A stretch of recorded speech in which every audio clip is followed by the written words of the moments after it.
So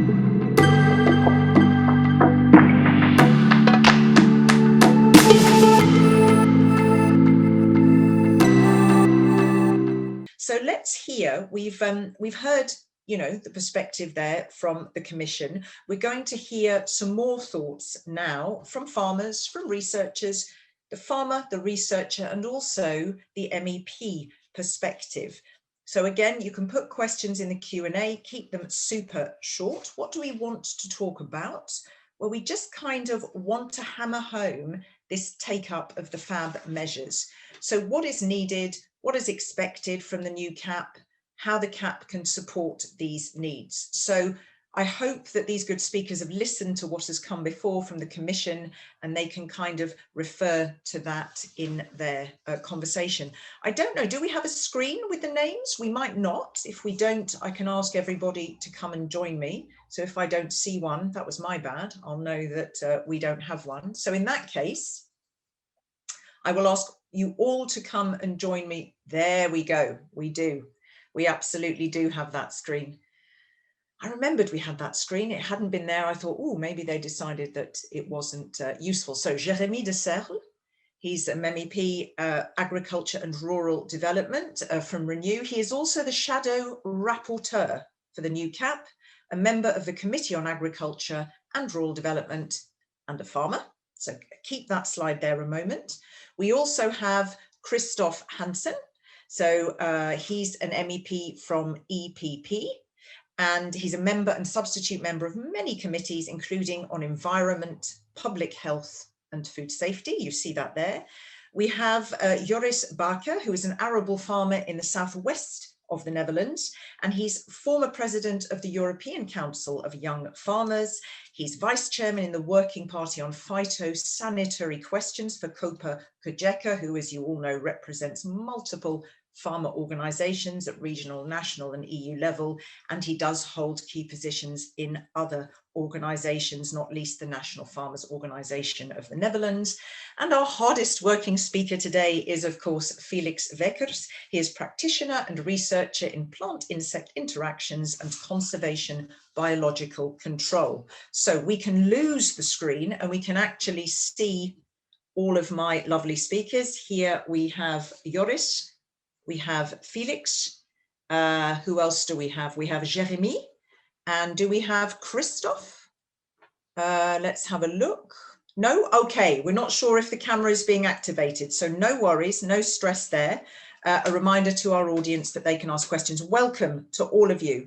So all of the participants, why don't I start with you, please, Jérémy? I think that would be a nice place to start. How can the CAP contribute specifically to achieving this balance between the economic and the environmental objectives in EU agriculture? A delightfully concise Morse code length response. Thank you. You need, perfect.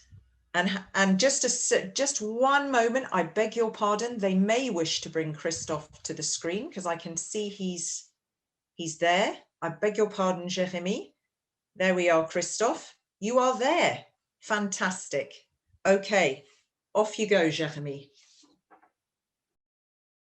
Bonjour à tous, merci.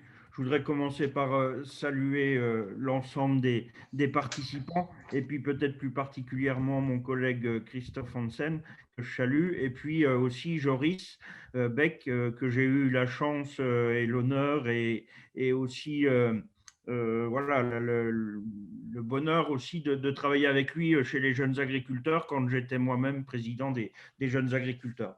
Alors pour répondre à votre question, je pense que c'est justement la politique agricole commune qui doit permettre de maintenir ou de garder ou de trouver ce bon équilibre entre nos ambitions environnementales et les réalités économiques du secteur agricole. À la base, la politique agricole commune est une politique économique. Mais depuis longtemps maintenant, on a intégré à cette politique des objectifs environnementaux. Ça a été dit par plusieurs intervenants tout au long de la matinée. Il y a eu une volonté, au fur et à mesure des années, de mettre d'intégrer la dimension environnementale dans la PAC pour que les agriculteurs soient aussi accompagnés pour participer à cette transition et cet enjeu majeur.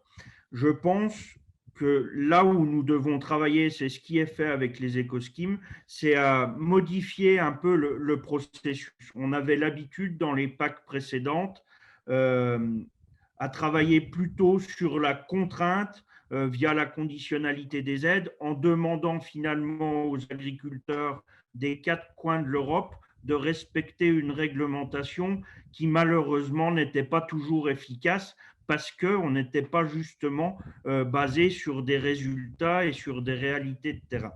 Donc la prochaine politique agricole commune, grâce aux éco-schemes, doit nous permettre justement d'avoir une approche, et c'est ce que proposent les éco-schemes, une approche un peu plus incitative, un peu plus qui amène une récompense finalement et une reconnaissance au travail des agricultrices et des agriculteurs. C'est comme ça que nous réussirons à trouver le bon équilibre. Il y a un enjeu aussi qui me paraît assez majeur dans la prochaine politique agricole commune. Il faut qu'on puisse aussi mettre à côté de ces dimensions environnementales les questions autour de la création de valeur ajoutée, les questions autour de la protection des agriculteurs face aux aléas climatiques. Ça, c'est des choses sur lesquelles la PAC ne va encore pas assez loin. Et je pense que sur les questions aussi de concurrence internationale et de règles dans le commerce international, l'agriculture et l'alimentation devraient être traitées d'une manière un peu différente qu'elle ne l'est aujourd'hui. Et il y a une chose, et je pense que là-dessus, Joris n'a pas perdu non plus son dynamisme sur la question. Je pense que la question des jeunes agriculteurs et du renouvellement des générations est une question majeure parce que pour répondre à tous les enjeux et tous les objectifs que nous nous fixons, la plus grande richesse que nous avons et que nous ne devons plus perdre, c'est celle des hommes et des femmes. Donc il faut qu'on puisse demain renouveler aussi ce parterre d'agricultrices et d'agriculteurs européens. Voilà ce que je voulais dire en introduction. Merci. Thank you very, very much. And so we heard from Pierre Boscu talking about the eco schemes as a game changer. You're saying, you know, this is a different way of going about things. It's more results based. You also very much put the focus on the young there and how there has been this evolution in the CAP from the economic to the environmental. Let me turn to Christophe, if I may, a fellow MEP, and say what resonated for you there. What would you like to add? How does that CAP achieve that balance between the economic and the environmental objectives? Yes, thank you very much. First of all, as well, for inviting me as the rapporteur in the ENVI committee in the European Parliament. As you know, we are on many points where there is shared competences between the Agriculture and the Environment Committee. So I'm responsible of as well having these points in the reform strengthened. So I think Jeremy already said it. We are here in a kind of paradigm shift because we usually had to conform only to rules, and if you don't conform, you don't get the money. Now, at least the part when it comes to the eco schemes will be goal orientated. So you have to achieve a concrete target in order to get this additional money. That's what we say, additional money, but in principle, there is not more funds available, as you all know. So, but to get this top up, you need to as well achieve goals. And I think it is very important as well that this is something what is as well possible to adapt to the different member states, because member states and regions, because we know that it is very, especially in bigger countries, you have a very heterogenic field reality. In Luxembourg, maybe it's a small member state, you could have it for one region, but in France or Italy or Germany, this simply doesn't make sense. So I think it is a good point that with this national views and that you can take into account what is really needed and can be brought or best achieved at national level, and therefore I think this is very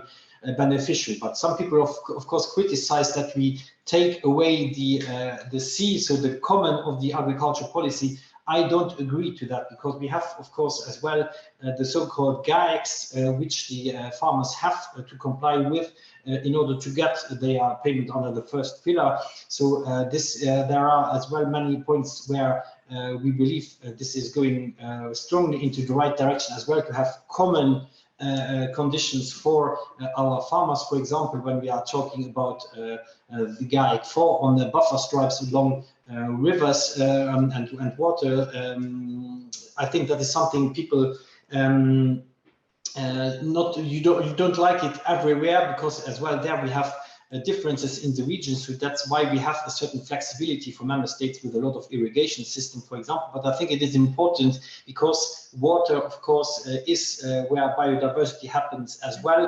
If there are plant protection products or fertilizers in abundant masses going into that water, that of course is very, very dangerous for biodiversity of water. I think we have, this is just to give you one example, but as well we have GAEX 7, where we avoid bare soil in the winter, which is very important for soil protection to prevent erosion. So there are a lot of elements where there will be the same conditions for all European farmers wherever they are in the European Union.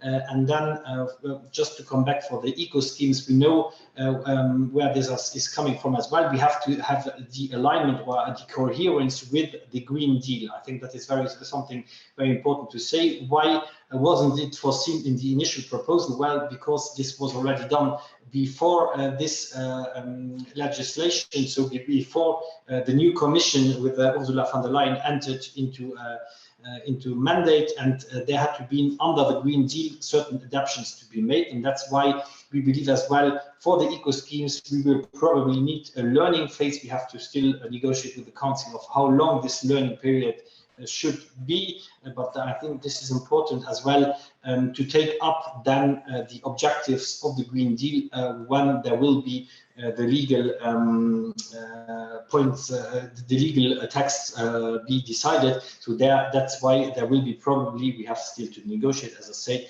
that we have something in 2025 where we will take up these points. So it won't be too long, so I give you back the floor. And okay, yes, and gentlemen, I've got to just ask you, because it's 12:30 and I can see the audience dropping a bit. We really, it's got to be short and concise. Forgive me for being so pressured, but I so much want to keep the audience with us.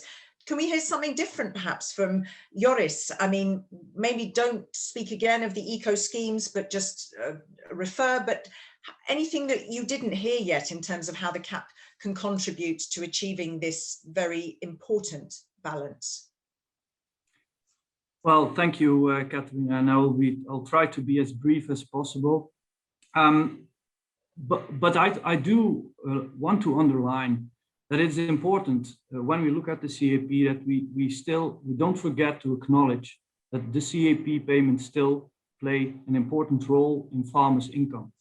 And especially also what Jeremy mentioned, the young farmers and farmers staying motivated to be in the sector, to enter the sector. We speak about food security as an importance. We speak about biodiversity loss, and to mitigate that. We talk about climate change, but we can't do all that if there is not a profitable farming income. In the Netherlands we say, and I try to translate, you can't be green if your farm produces red figures. And this is, I think, which should be always on top of mind when we look at measures. That's second. That's first. Second, we have to set up realistic targets in close collaboration with farmers. Realistic targets for greening, and decide them, set them up in close collaboration with farmers and not from the high towers from Brussels. And third, we should also accept that the demands for agri-environmental services by farmers should be compensated in a realistic way. And I hope that we can always search for measures which can be a win-win, both to the economy of the farm and to agri-environment. So try to find always a combination, and measures included in FAP like adding organic matter, choosing a better quality of manure, less tillage, different tillage, crop rotations, all these measures, they might be done by a part of farming community, but we gain the most, I think, while we try to expand the number of farmers that implement them. Absolutely. And to focus on that, and maybe less to focus on measures which are more cost inefficient to the farming sector, because income will has to be on top of mind if we really want to shift the transition towards more greening in agriculture. Okay, thank you. I'm going to hold that thought, Felix, because you're both talking and you echoed there just on the young farmer perspective, because a question did come in. Either Jérémy, you can do an answer, or Joris. Do you think that payments for young farmers should be associated with that obligation to get into agriculture in accordance with, you know, the environment and climate protection objectives? Should there be that link, that association? I don't know who would like to. Joris, do you want to start? Well, I think entering the sector is the biggest challenge already. Yeah. So looking at that specific situation, the high demand for finance and to smoothen the process to enter the sector, I think it's a tough challenge on its own. Yeah. But I think it's actually positive if you have young farmers entering the sector, also for the greening targets. Sure. Young farmers, fresh out of education, in close Absolutely. Relation to society, Absolutely. They know what is asked from farmers nowadays, and so even having those young people enter the sector will be automatically a game changer. So we always have to try to focus on that. Jeremy, anything, Jérémy, you wanted to add to that? En deux mots, juste dire que la génération de futurs agriculteurs a forcément dans les gènes déjà cette approche environnementale, donc ça ne sert à rien de les obliger à être ou à devenir plus environnementalistes. Ils le sont directement et de toute façon, on espère en tout cas tous que ces jeunes pourront bénéficier de l'accompagnement de la politique agricole commune. Et l'accompagnement de la politique agricole commune est de fait en phase avec les enjeux environnementaux. Donc pas d'obligation. Thank you. So Felix, it's quite nice to come to you. I think it's quite nice to be last because you get to hear what everybody says and you can complement that with something that wasn't said. So what's your perspective on this, achieving this delicate balance between the economic and the environmental? Yeah, I think the question is already interesting, and the fact that we view this as a balance, and often it is a balance between environment and productive farming, but it doesn't need to be a balance. You can have, and Joris already pointed it out, and that's what this whole meeting is about today. With FAP, we are looking at synergies between things that work both in terms of supporting agriculture and in being good for the environment. And if we focus on these elements within the CAP and make those the measures that receive support, then we will also generate buy-in from the side of the farmers, because the farmers will see that their concerns are being listened to as well. And I think that's why FAP is such a powerful approach, because it brings the environment side and the farming side together, and we can pull on the same strings. And I think that is important if we want to achieve these goals that we're talking about. Then the other thing that I heard within the eco schemes is that they're going to be more result-based, and I think that's an important step as well, that we really can say, well, these are the results that we ideally would like to achieve, results that also work for the farmers again. What I would like there to see that we also look at the quality of the measures that are being supported. Yeah. Yeah. It's not just the measures, but what level of measure or what quality. And if you engage more as a farmer, that you also can get higher subsidies as a result. And a good example, I think, is what was mentioned, the crop rotation, which currently is being discussed as crop rotation being defined as a change of crop at least once a year. Well, that is a very minimal level of crop rotation, and the benefits both to the farmer and to the environment are limited if you do it this way. But if you have a crop rotation which goes much further, where you have a crop rotation of 2 or 3 years, which is the traditional type of crop rotation, then you could imagine that a farmer there would achieve or would qualify for higher payments as the farmers just go for the bare minimum. And I think there's on different levels examples thinkable where we introduce the quality aspect in the payments as well. Thank you. I'm going, and again, I'm not wishing to just to harness your thoughts. I'm going to come to Christoph, if I may, and just sort of move it on. So from what we've heard and the recommendations, the important thing obviously that we need to know is how the CAP can really be a catalyst for the farmers to adopt the measures. Do they need to receive particular support? You know, how what needs to be done there, because this is all about more wide dissemination. Christoph. Yes, thank you very much. So I think here, to be very brief, I think the most important to notice is that this is going to happen under the eco schemes, and for the eco schemes, of course, it is really the member states who are responsible to develop them and to present them. So I would strongly urge the national organizations with their proposals to get to see the member states and get things right there, because this will be the way forward to get these good ideas in board. And then secondly, the farm advisory services, which shall cover economic but as well environmental and the social dimensions. I think these services must be as well notably considered.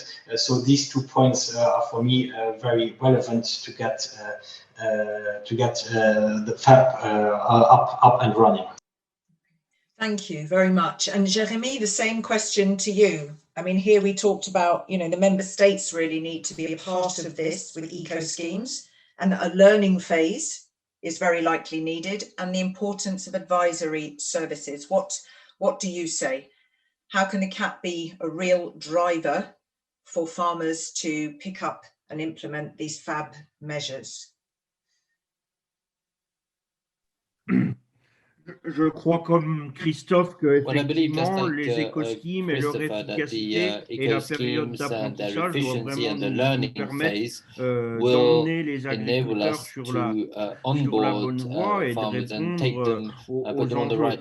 Les éco-schemes, c'est le premier pilier de la PAC. Dans le second pilier de la PAC, il y a aussi, à mon avis, un nombre important de mesures qui peuvent contribuer aussi à ce changement. Et je pense qu'il faut qu'on imagine aussi des mesures de transition qui réussissent à lier à la fois les enjeux économiques, sociaux et aussi bien sûr environnementaux sur les exploitations. Et ça, donc je pense qu'on doit aussi s'attacher à ce que dans le deuxième pilier de la PAC, là où justement les États membres ont un peu plus de latitude, on puisse proposer des dispositifs qui soient les plus adaptés possibles pour répondre aux enjeux et du coup être en phase avec les mesures. Thank you. Thank you. Let me ask Joris for your point of view. Well, the short answer would be that we include measures in the eco scheme which are relatively easy to implement in conventional farming systems. And that is to have the way to spread it throughout the area of agriculture amongst all farmers as quickly as possible. And then building on that, like shifting towards maybe somewhat more challenging measures. So I would suggest to make the start of the eco schemes with measures that are to be implemented in conventional pharmacies. Thank you. And I'm seeing some questions come in, which is why I'm listening to you. And I just, while I'm with you, I mean, Joris, then I will come to Felix, and then I have a question which perhaps, you know, the MEPs might also want to have a look at it, because it's, you know, the connection with EU cohesion policy. So if you want to glance into the chat, you're welcome, Christophe and Jeremy. We had a comment here from, gosh, thanks to everyone for such an interesting event. There's still a long way to go, despite subsidies, to use the FAB and earn money, you know, with it, but we will go. So what would you say to Judith, who put that comment in, or Felix or Yori? What would you say? Well, it's a learning curve, I would say, and I'm experienced on my own farm that you try a lot, and some things work, some things you have to forget. And doing this on farm level, but even more importantly, to do it with peer-to-peer learning, to exchange this. And every area, every soil type, climate conditions, every year is different. It has an effect on the success of FAB measures in your farming system. But I'm convinced that these measures, they strengthen the farm, sustainability, environment, and also the farming income, but it's a learning curve which keeps on going. Thank you very much. So that ties back to what we heard from our farmers in France and Belgium earlier. We heard about challenges, but I like challenges, risk, but we know about risk. So you're kind of responding also within that context. It's a learning curve. Felix, to you, please, for this question about, you know, the CAB as a catalyst. Just a couple of points, if I might ask you, maybe even something new we haven't heard. Yeah.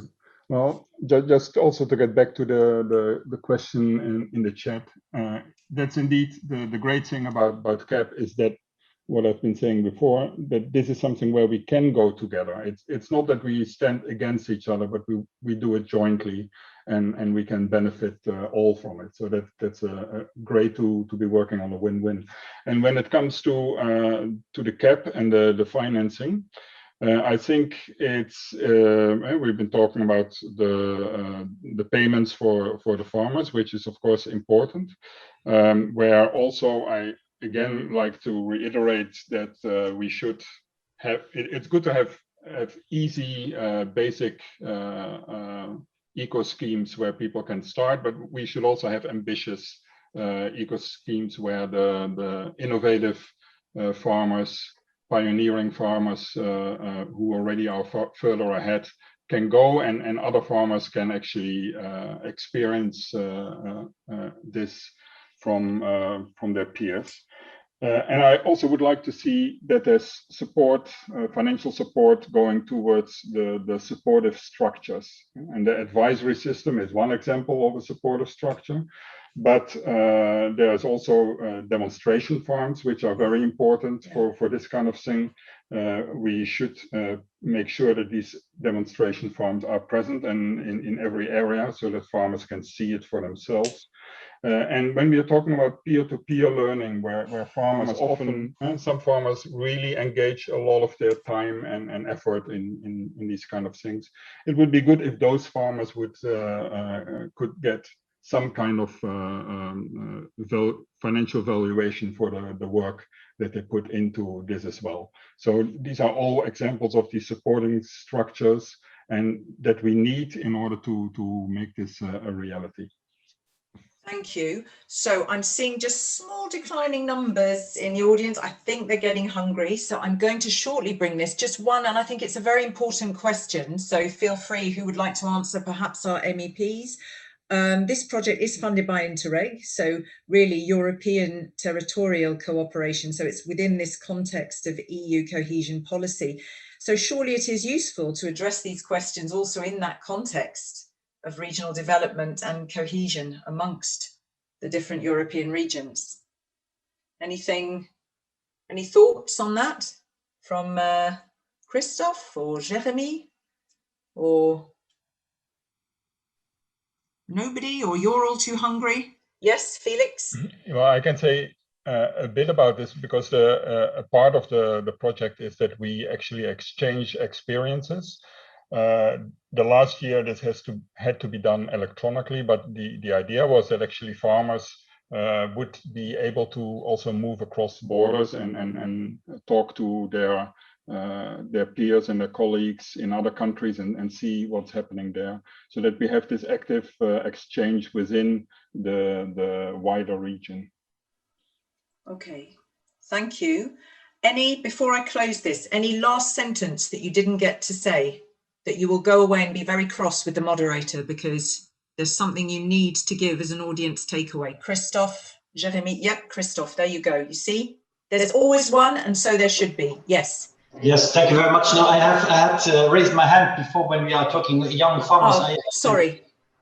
So just to just be clear, I think farmers, when they start, they need really the money and to use it best where they to start everything. And therefore, I think it's important that this is possible in the first pillar under the form of a lump sum where there is no additional condition, I think, attached to getting this funding. This is very important. And then secondly, there are other funding measures as well for young farmers under the second pillar. If this is done anyhow, I believe that young farmers are usually better educated, or at least their knowledge is the most recent one. So they will anyhow invest their money in the most sustainable manner. So that's why I believe there should no additional strings be attached to that, and let the people work who know best about it. And that, I think, it is general. We always in the parliament have sometimes a critical fight, and Jeremy knows very well about that. There are those who are thinking that the easiest would just be to not produce massively anymore in the European Union.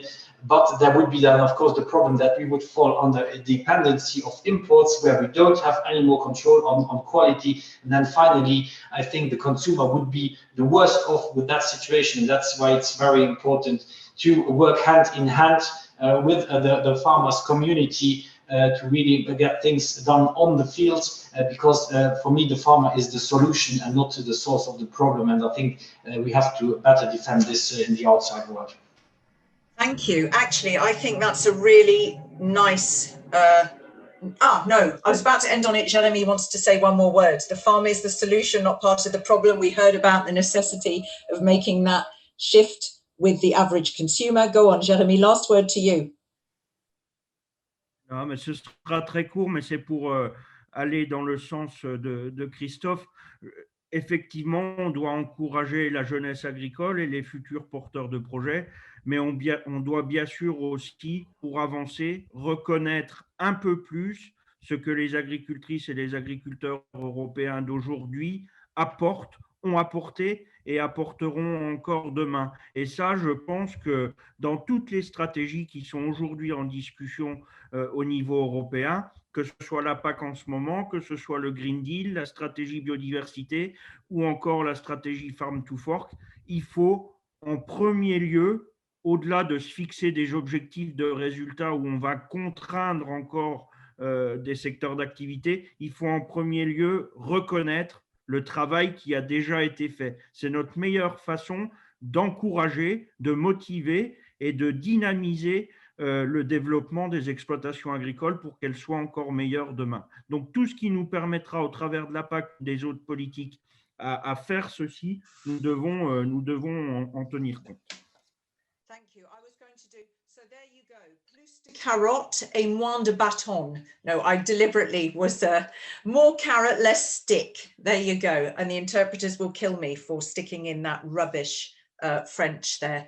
So may I really thank you so much. It's super interesting. Can I say you had the hardest slot before lunch, but the majority of the audience are still with us. We've barely had a drop. So kudos to you, Jeremy, Christophe, Joris, Felix. Thank you very, very much for your brilliant insights at the end there. We needed it to complete our journey.